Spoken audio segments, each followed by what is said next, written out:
Hey troops, this is Jared from Attitude Coach. I'm here with Chris Roberts, who is the president of Global Health and Safety in Dallas, Texas. Hey Chris, how you doing? Doing great, man. Doing great. One of the things is we're gonna just take a few minutes to have a chat with Chris, and I'm just gonna back it up a little bit. Why am I in Dallas, Texas? I'm in Dallas because we got one of the world's greatest direct sales businesses happening out of Dallas, which is Global Health and Safety. And over the last couple of days, I've had an opportunity to meet with the staff, the people that work here at head office, and also bring in some new recruits from Australia, which has been fantastic for them to be able to go through product presentation, and what we're doing to be able to grow the market even larger in Australia. And during the last 72 hours, I've had a very unique experience to be able to meet with the president himself. So right now, as I say this, we are sitting in the presence of greatness. Because Chris Roberts has had well over 30 years in direct sales. He's a real people person. He's done some dynamic stuff, and he continues. And he's also an unlikely candidate to be the president of the company, because if you would have asked him 30 years ago, would he be here? That wasn't his ambition. So thanks again for taking a few minutes out of your day. You bet, man. To be able to have a chit chat here in the podcast, man. You bet. I'm very happy to do it. Thanks, man. Thank you. So one of the interesting things, and we'll dive right into it. People are going to hear your accent. Yes, they are. I have an accent. Yeah. They're going to hear your accent, and when they hear this in Australia, it's probably going to be a different take, but it's pretty dynamic. And in order for them to understand that accent, it probably helps to go back a little bit as to where you're from and how you made your way to Texas, of all places. You bet. Yeah. Well, I was born in Louisiana, so Louisiana has a French-Canadian background. You know, the Acadian people, they came down from the shores of Canada above New York and went all the way around and landed in New Orleans. And New Orleans is a swamp, and they ate off the land, and they fished off the land, and they hunted off the land, and they were trappers and stuff like that. So those people, Acadians, they began the state of Louisiana. So I got a little bit of accent there from where I was born. And then when I was in elementary school, my father was a minister, and he relocated from New Orleans to East Texas. And so it's just an hour across the river from Louisiana. You know, my dad used to say he had surrendered to foreign missions and left the holy land of Louisiana. So we had jokes about that for years. But I went over to Texas and was raised there. So I think what happens is when you're born in Louisiana, you're raised in Texas, you sound like you're from Mississippi. And that's the other state down there, you know. Man, I love it. I love the accent because it definitely is magnetizing. It's probably one of your greatest assets, and you know that, right? Correct. As soon as you open up, people know that there's something this man's going to say, and they're just going to be all ears. So that's awesome. Now you said your dad was a preacher, a Southern Baptist. That's right. Yeah. So can you share a little bit of knowledge about how that upbringing has probably affected, your trajectory? Where I'm at? Yeah. You bet. So my dad was a pastor of a large church, congregation of a couple of thousand people at the end of his career. And so I lived in a small town with a big church, and I was kind of always on stage, if you will. Not knowing that, but I was raised in a glass house. So everywhere I went, people knew who I was. I would be in the grocery store, and they'd say, "Oh, there's Charles's boy," or "Hey, little Chris, how you doing?"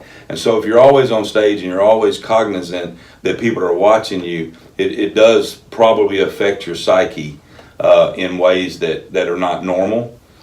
So maybe I'm functionally dysfunctional in that way, but I always realize that people are watching my every move, and I think that did affect who I am and how I became who I became, as a person.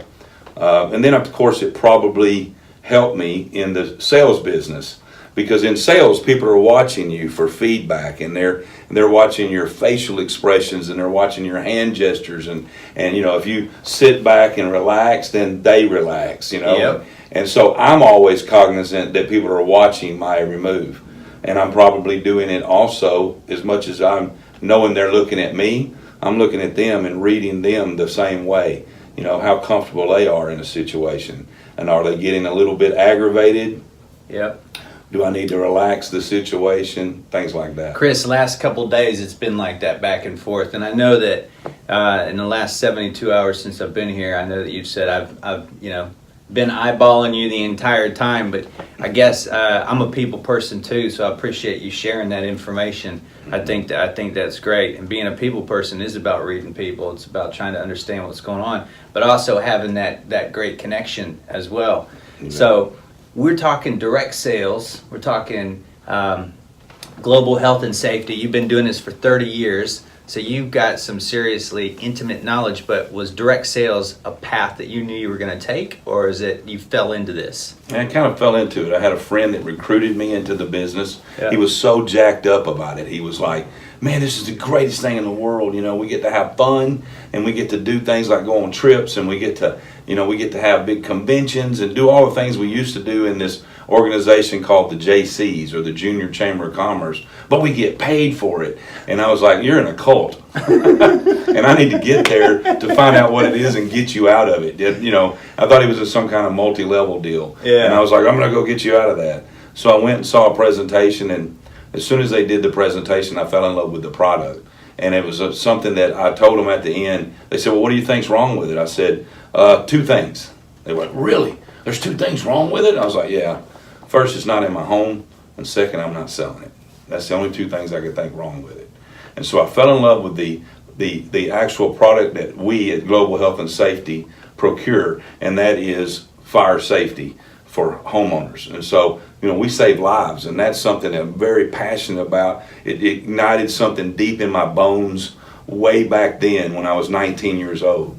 And it was like, man, I get to feel good about what I do and make money. And maybe, being the son of a minister who had served a higher power and a bigger boss than I could ever serve. Right. But he did it for the real reason, and he didn't get paid a lot for it.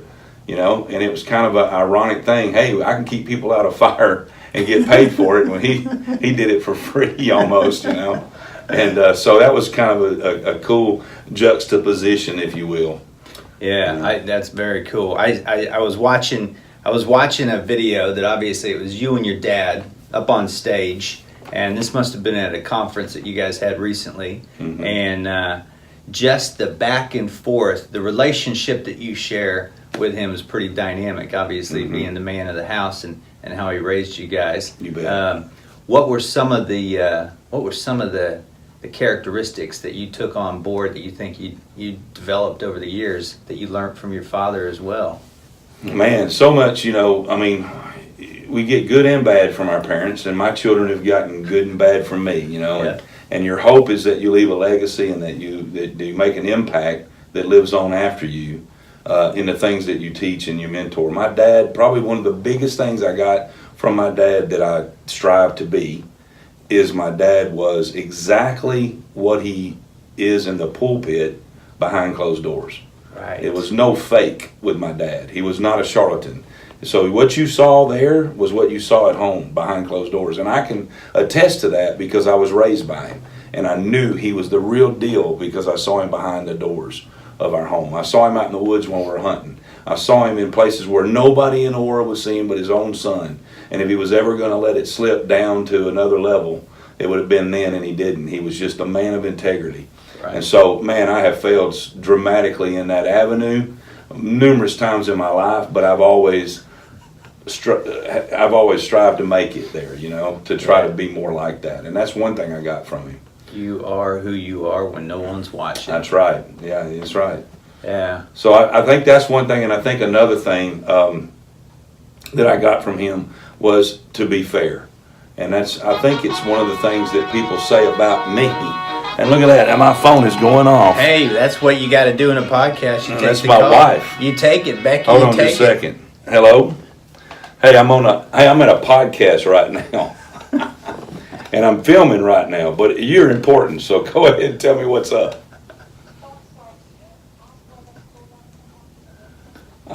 Probably did. Okay. That's all right. Bye-bye, baby. So that's funny. She said, did you ask for another pool guy to come by and give a bid on the repair of the pool today? Because the guy just called and I don't want a creepy guy coming by if he's not supposed to.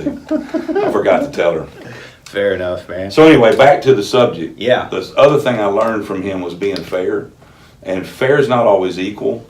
But if you're a fair person and you do it over and over and over and over, and that's a value that you hold, then I think that your decision making it proves over time to be something that people respect. Yep. And obviously that's what we all want to be, is respected, you know. And so I got that from my dad. He was fair. Nice. He was fair. Yeah, and it's a great value to be able to take on board. Mm-hmm. You know, when we think about direct sales and where you're at today, when I think about, first of all, getting involved in direct sales at, say, 18, 19 years old, if somebody would have said, Jared, you're going to run your own business, you're going to have a company, you're going to have multiple shops, you're actually going to live not here in America, but you're going to be in Australia, and you're going to have hundreds of people, thousands of people that you recruit, go through, be responsible for, be so passionate about a product, and this is where your life's going to head you over the next 20 years, I would have said, no, not a chance. And we were having this conversation where you thought you got into direct sales and you had no idea that one day down the track you were being interviewed every single day of your life. That's and right. you were going to be the president of that Yeah. company. So my question to you is, had you known that you were destined for something like this? Yeah, no, I didn't know that. And you're right. And it's something I tell people all the time, and I said it earlier in that meeting we were in, is we're all on an interview every day. And your problem is your promotion. And that's what people don't realize. They're faced with a problem, and they're always struggling with a problem, and they're always trying to solve a problem. And when you solve that problem, it can be what promotes you to the next level in life. And so you should embrace that problem. You should be thankful for that problem, because being faced with a problem is an opportunity to be a solver and a solution person. And when you do, that's your promotion. So it's something that I've learned over my lifetime of working, is that every day the owners of this company were watching me. Yeah. And every time I was sent out on a regulatory problem, or a government problem, or a legal problem, or a sales problem, or a marketing problem, or I was assigned to, go speak at this place or that place or whatever, if I was traveling here and there, they were watching my every move. And I didn't realize it, but I was kind of being just interviewed over and over. Yeah, and I think that's great. I think it's great because everybody's being looked at. Doesn't matter somebody's checking you out wherever you're at. You bet. Yeah. So in terms of what's happening with global health and safety and moving forward, like even if there was a message out there for your people, taking a look at that, you've obviously experienced challenges in this business. Oh yeah. Yeah. And every time, as you say, challenges present an opportunity for us. But in terms of advice for people out there that sometimes they struggle with challenges, I mean, Right. I've had my fair share of challenges. We've spoke about a few of them, Right. back and forth. Sat around the campfire and shared a bit of tribal knowledge. That's right. That's right. But sometimes there are people out there that don't know how to work out which way to go, over, under, around. And when presented with certain challenges, you have a specific, probably a methodology that you look at sometimes, and it might have changed over the years. Would you mind sharing a You little talking bit about about my that? eights? That's what I'm talking about. So I call them the eights of life. Yeah. ATES, like eight. I got Yeah. eight something. Yeah. But it's really just a play on the words. Yeah. When I was younger, I would manage in the style of amputate. I wanted to amputate. I'd be like, just fire him. Right? Yeah. I'd be like, you know what we need to do with Get out. Jared? We just need to get rid of him. Just Yep. amputate the problem, right? Yep. And then as I got a little bit older, I was mentored by somebody who liked to medicate. Right. He liked to medicate every problem. Well, just send them a little money, send them a little inventory. Let's buy this off. Let's do this. maybe medicate, the problem. There's a lot of medicating. Yeah. And so that was mentored by a guy that did a lot of that, and I kind of watched that. I never really dug that way, but I've done my share of both, amputating and medicating. Right. But then as I got older, I learned from another mentor, Mr. Ray Jones, who's our owner of our company, and that is marinate. And I always said, I amputate, so-and-so medicates, and Ray, he marinates. And now I'm more of a marinator because I've learned to change my thought process. It's not kicking can down the road. It's not, I won't make a decision. It's, let's wait, let's marinate, let's let more information flow to us, because the longer you can wait, the more information comes to you. And the Bible says the truth will set you free. Well, the truth is information that's real, and as it comes to you, you make the better decision. You make a more fair decision. You make a decision of integrity. You make a decision that you can live out in public that you would live in private. And so it goes all the way back to what my dad laid out for me that I wanted to be like, and that marinating helps you to do that. So I call it the 8's alive. That's fantastic. That's fantastic. And you know what? I've seen a little bit of that today in action. And that's something I've taken on board. And believe me, the last couple of days of hanging out here and being able to see you focus with the group that we're with, and the information that you've been able to share back and forth has been priceless. It's been great, because you know what? Maybe we've heard it before, but maybe we're hearing it under different circumstances. And you and I, we got to enjoy something today and experience something today very few people will ever experience.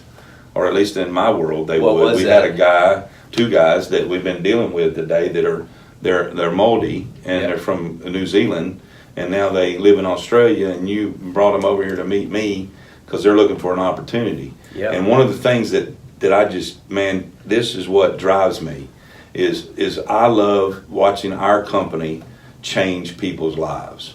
That's what I really dig about being in direct sales, because people like me that don't have a college education can start out at 19 years old knocking doors, and then they can rise to whatever level of success that they determine is successful for them. And some people's success is making $1 million and having a yacht, and some people's success is, I got 6 choices of what cereal I'm going to eat in my pantry. So success is very relative, and I get that. But those guys that we met, they were so great, and we were able to spend a couple of days and help change their lives and offer them an opportunity that will change their lives. Absolutely. That is a vehicle they can get into, take the work ethic that they're given the man, so to speak, and give it to themselves, be their own boss, and they can change their families' lives. They can change their grandkids' lives. And then after we did all that, it was just so special, because they came to us and they said, we don't want you to clap. We don't want you to hoot and holler or nothing like that. We want you to be reverent of what we're going to do. Yep. But we want you to understand that we're fixing to give you a piece of us in our Moldy tribal knowledge way, and we're going to do a haka for you. And oh my God, tears ran down my face. And I was just like, it was just a powerful, see, I got the goosebumps. Yeah, I know, I can tell right now. And sales is a transfer of emotion. Right. And I just did that, and you felt it, and that's what you do. But I'm not selling this, I'm just telling this. Yeah. And this is a story that sells. And that is the fact those guys did that haka, and it just touched my heart so much. I was blown away. It's like the why. Why do I do this? I did not know today when I got up and came here to this office to say goodbye to those guys. They were going to do that in the foyer of our office. And I'm like, they made my day, they made my week, they made my month, man. They made my year, Yeah. And it was just a phenomenal experience. And so changing lives is what I'm passionate about, is what our company's passionate about. Saving lives is what our product does. So you can change lives by saving lives. Dude, it just don't get no better. That's right. That's fantastic. And to just to recap on those guys that came around and did the haka, and we've spent a lot of quality time with them. You're right.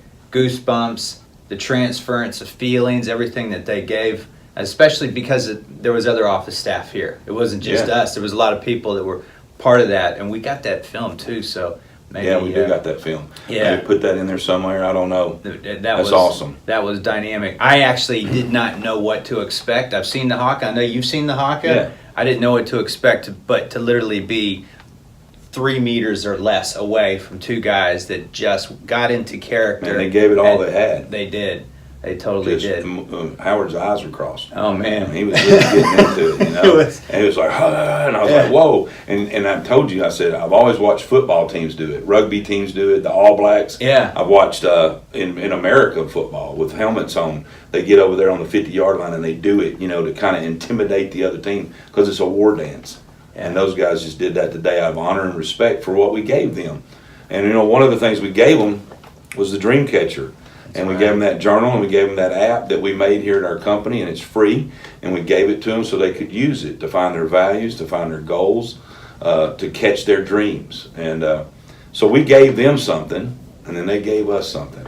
And that's what it's about. That's great. That's great.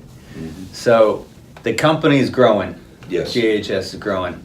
And you took over as the president in 2011? Yes. Yep. And it's had growth ever since you've taken on the new position. Yes, sir. And a lot of that is because of your mindset and also a lot of structure, things that have happened over the years. Right. But coming back to that whole thing about change and growth and, you know, the reason why it's so good, you know, look, every industry that, you know, I've been involved with where I've had a chance to speak to other people, one of the most challenging things that people can't deal with is change. That's right. They get comfortable being comfortable. Nobody likes change. Nobody likes change. It's the most happening thing going on. Oh, man, likes it. It should be like, you got to get onto this stuff. Yeah. It's called change for a reason, and it's good. But if you could just learn to adapt and change and all that, and you've got literally hundreds of other dealers out there, organizations out there that represent the company that's selling the product. They're also doing the same thing, changing. And ultimately, what is your vision for where this is going with global health and safety? Well, you know, we did change a lot. In 2010, our company was dying. In 2009, our company was kind of on a downward trend. And in direct sales, you have to recruit dealers. You have to be recruiting people and building people and organically growing and inorganically growing. So you have to bring on other business people, and you have to be birthing business people from within your ranks too. None of that was happening under the old administration. And so when I took over, I immediately recognized that I wasn't going to be the guy here very long, because I wasn't going to be here very long if I didn't change that. So I had a motivation to change, which was self-preservation, you know, and to live on. But there was a lot of people who had become very wealthy in our business doing it the old way, and it's hard to see the need to change when you don't know that you're, you know, on a sinking ship. And that's not something anybody's going to go, hey, let's have a conference call. By the way, company's not doing so good, you know. So you kind of spin it. It's in the spin room. So we started changing things. We started changing our marketing program. We started changing, and it was kind of failure's not an option attitude, because we knew that. And I was lucky enough to have the ownership behind me, because if you don't have that and you come in and you try to do all what we did and you get the pushback, woo, you know, there's a movie called Moneyball. Oh, yeah. I love it.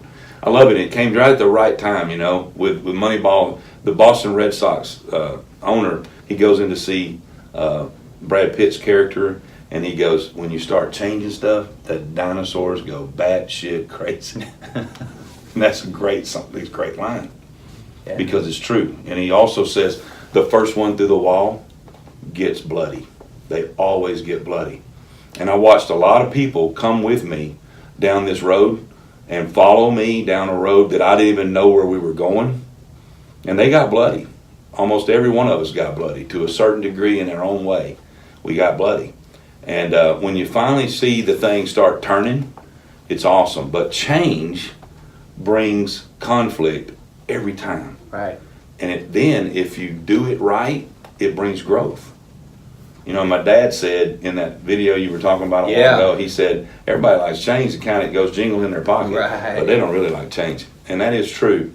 So my vision for this company is to continue to adapt to improvise, to overcome, as Clint Eastwood would say in the movie, right? Adapt and overcome and improvise. Sounds like the Marines. The Marines. Yeah. My goal is to do that by allowing other people in our company to lead where they're best at. You know, one of the things that I try to do with our team, our staff, is I try to say, you know, stay in your lane. Stay in your lane. And so, like you've noticed in the last couple of days, when there was training to be done, I gave it to my VP of Sales and Marketing. That's right. I could train that stuff. I was there when we designed it, but he's better at that. David Carter. Yeah, he's better. David's better at that. We'll give him a shout out too. That's right. David is better at that, and I know that. He does it the same thing, same time, same way every time. He's very structured. He ran a big office in the field. He's done this marketing program as much as helped design this marketing program. So why would I get in there and muddy the water up? You know, the only reason I have to do that is maybe ego, you know, or something like that. And you got to check your ego. Leave it at the door. Let go of your ego. Yeah. So I want to do that. I want to give that lane to him. It's our CFO. I told y'all in that meeting earlier. Y'all want to get along good with him because he writes the checks. Yeah. He holds the purse strings. Even me, I got to get along good with him. So make sure we get the money, you know. And that's his lane. Yeah. And then we got Gary, another vice president. Gary is a leadership mentor, you know. Gary's got decades of experience in direct sales. He was in Rainbow. Then he went on to be a vice president of Salad Master, and now he's VP of Global Expansion for us. So you got all those team players, and then when you look at that and you say, let everybody stay in their own lane and do their best thing. And then my job is to try to kind of coordinate all of those people and then do what I'm good at, you know, and sometimes it's hard to figure out what I am good at. I was going to say, what are you good at? What are you good at, Chris? I don't know, you know, but I like being creative. I told you that. Yeah. I do like being creative and being involved in the brochures and the websites and stuff like that. You know, I probably would have been more focused on that if the company would have been on the uptick when I took over, but because it wasn't, and I knew we had a recruiting challenge, I became a recruiter. You know, so I'm good at that. I'm good at recruiting. You know what? When you think about it, all of those things that you're good at recruiting, good at being creative, putting that stuff together. But you're also a connector. You're a team player. You're good at being able to get the team to work. You know, so you've got a tremendous leadership skills that obviously span back to being raised by, you know, the household that you were brought up in. Right.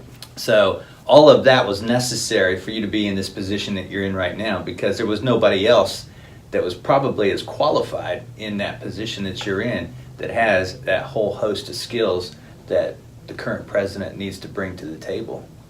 So was some of that a little bit of divine intervention? We've spoken about a little. I use that a lot. Yeah. I believe divine intervention has played a major role in my life. And it's played a major role in the success of our product line. It's played a major role in the success of our marketing programs. I mean, there's just some things that's happened here that if it just ain't meant to be, they wouldn't have happened. And when I look at it, I just go, man, we weren't smart enough to figure that out. But it happened. And it happened, and it continues to happen. So that gives me a lot of confidence when I wake up every day to go forward, to sling more mud against the wall, knowing some of it will stick, you know? Yeah. And good that's mud you're talking about. Good mud. You got to have qualified leads, not unqualified mud, you know? That's correct. Yeah. Okay. Well, there you go. Well, let's do this. I want to bring this thing to a close, but what I'd like to do is if there was any last minute things that you could share, piece of advice for the multitude, you know, it could be direct salespeople out there. It could be any of your people. Right. This could be general advice that goes out anywhere. But something that you believe wholeheartedly that you'd share with anybody if you were passing by and sending them on their way. You bet. You bet. Well, first of all, I appreciate you asking me to do this, you know, because you do have an outlet and you are an attitude coach. And I have been impressed with you throughout the few days that I've spent with you, especially coming from where you came from, because I know your dad, and he is a Man, he is smashed through the wall, Marine Corps, isn't he? It's tough. He's in the he's a same tough room guy. with me the last couple of days, so you Woo, don't get a word in edgewise, Yeah. and you So feel it. So you've done a remarkable job of being Dean's kid. That's for sure, right? I'm looking at the Louisville Slugger, the bat That's broken. broken Yeah, on the wall. yeah. I've seen a few of those in my Yeah. childhood days. I got that from the Power Team. You ever heard of those guys? No. They're like, I call them steroid for Jesus, because they go to evangelism things and they tear phone books and they break bricks and they break bats on their legs, and they were back in the day. We had them at one of our conventions, and they kicked off the convention by breaking all this stuff and firing up the crowd. And I was like, dude, I want that bat, sign it. So they all signed it.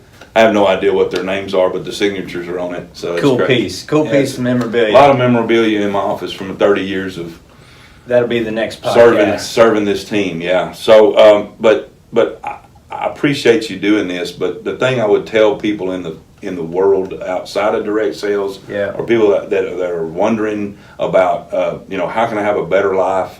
How can I do better? How can I have what I want, be what I want, do what I want? All those things, is that I would say that you have to have dreams. You just got to go back to being a kid, and you got to dream, because the world just beats the dreams out of you, and it does, and so there's got to be a plan for you to overcome that problem, and you got to have a plan and work your plan, right? The old saying, plan your work your plan. That's right. Well, yeah. you got to have a plan to get your dreams back. You got to have a plan to obtain your dreams, and they're just dreams until you write them down. Yep. And you come up with visualization aids, and you come up with reminders, and you come up with prayers, or you come up with affirmations that will reinforce that dream every day to you, reminding you of that. And then you have to have accountability. So all those things come into play, and that's kind of that little workbook that we put together here at Global Health and Safety. A dream And catcher. it's called The Dream Catcher by GHS.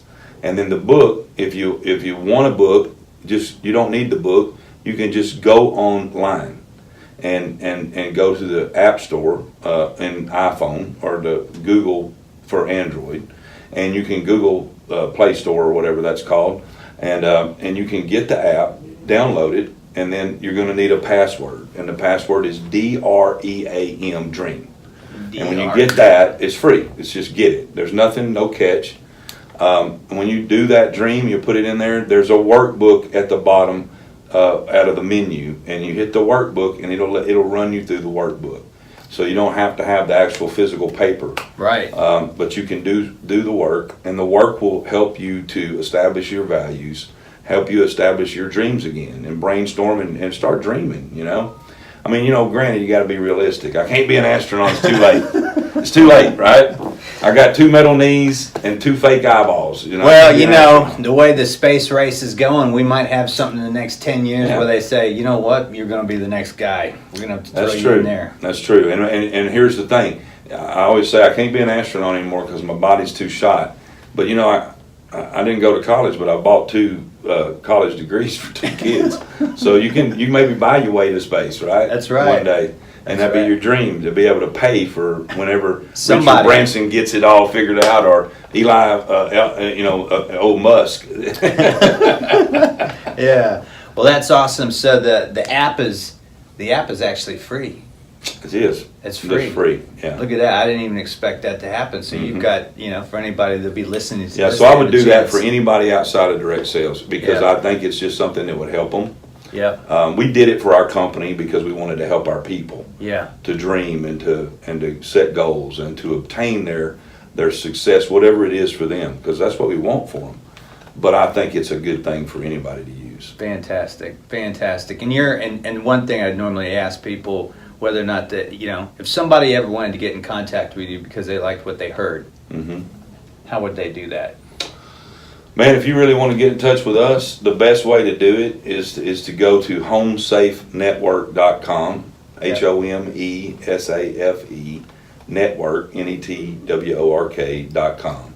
Supercalifragilistic was already taken, so we have a long name, homesafenetwork.com. Okay. And I would just go on there and hit the contact and say, hey, I saw it on a podcast, and man, I'd like to talk to Chris Roberts, and put a phone number in there, and they'll find me, and I'll call you. Fantastic. Chris Roberts, Yep. I appreciate it. Thank you, brother. Thank you, man. Thanks a lot. All right.